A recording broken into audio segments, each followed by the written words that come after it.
बाल शोषण समाज पर एक दाग। उसके दोबारा ऐसा करने तक मुझे लगा मैं गलत थी। जब भी अकेले होती वह मुझे सताते, बहाने बनाकर वह मुझे सुनसान जगहों पर ले जाते और मेरा शोषण करते।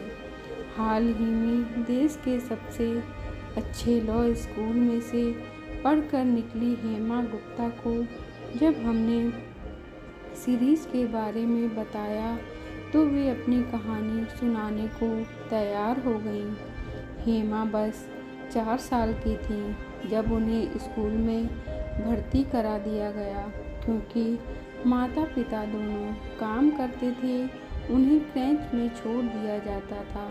क्रैच में कुछ दिन बाद बिताने के बाद ही क्रैच चलाने वाली महिला के 17-18 साल के बेटे ने उनका यौन शोषण करना शुरू कर दिया था। वह मुझे परेशान करने का कोई मौका नहीं छोड़ते।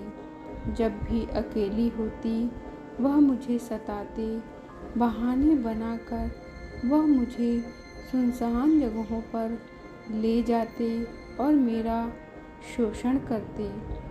क्या तुम बता सकोगी कि आखिर उसने तुम्हारे साथ क्या किया? हेमा के जवाब की तारीफ करनी होगी। जो कुछ हुआ उसने साफ साफ बताया।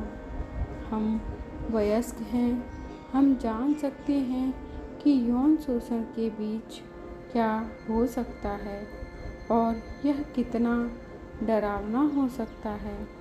साथ ही मैं ये भी नहीं चाहती कि लोग अपने मन में वो तस्वीरें बनाने लगें कि उस समय क्या हुआ होगा, कैसे हुआ होगा या उसने ऐसा क्यों किया होगा।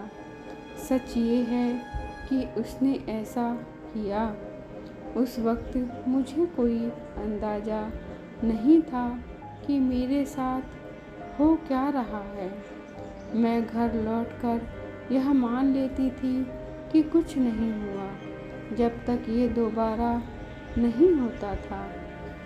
हालांकि मुझे अजीब लगता था और शर्म भी आती थी, पर मैंने किसी को कुछ नहीं बताया। यह पूरे 1 साल तक चलता रहा जब तक मुझे दूसरे स्कूल में दाखिला नहीं मिल गया। 2-3 साल बाद जब मैं अखबार पढ़ने लगी और मैंने इन तरह की घटनाओं के बारे में पढ़ा, तब समझ आया कि मेरे साथ क्या हुआ था। पर मैं तब भी चुप रही। जब मैं 18 साल की हुई तब जाकर कहीं अपने माता पिता को उस घटना के बारे में बता सकी। वे यकीन नहीं कर पा रहे थे, पर उन्होंने हमेशा की तरह मेरा साथ दिया।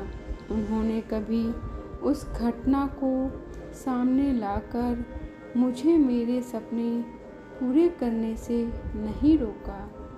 उस घटना के बाद मैं लोगों की परेशानियों को समझने लगी। मैं मानती हूँ कि उसी वजह से मैंने पर्यावरण व मानवाधिकार कानून की पढ़ाई की। ख़ास तौर से मैं जेंडर पर काम करती हूँ। अपने अनुभव के आधार पर मैं बाल शोषण के मुद्दे पर काम करने वालों से पूछना चाहती हूँ कि क्या हमें कम उम्र के बच्चों को यौन शोषण के बारे में बताकर उनकी मासूमियत छीन लेनी चाहिए या फिर उन्हें ना बताने का खतरा मोल लेना चाहिए। धन्यवाद दोस्तों। आपके इस कहानी के बारे में क्या विचार हैं, कमेंट बॉक्स में कमेंट कर ज़रूर करें और अपने बच्चों को सेफ रखें। उनके आसपास रहने वाले सभी लोगों पर ध्यान दें और कृपया हमारे चैनल को लाइक करें, शेयर करें, सब्सक्राइब करें। धन्यवाद।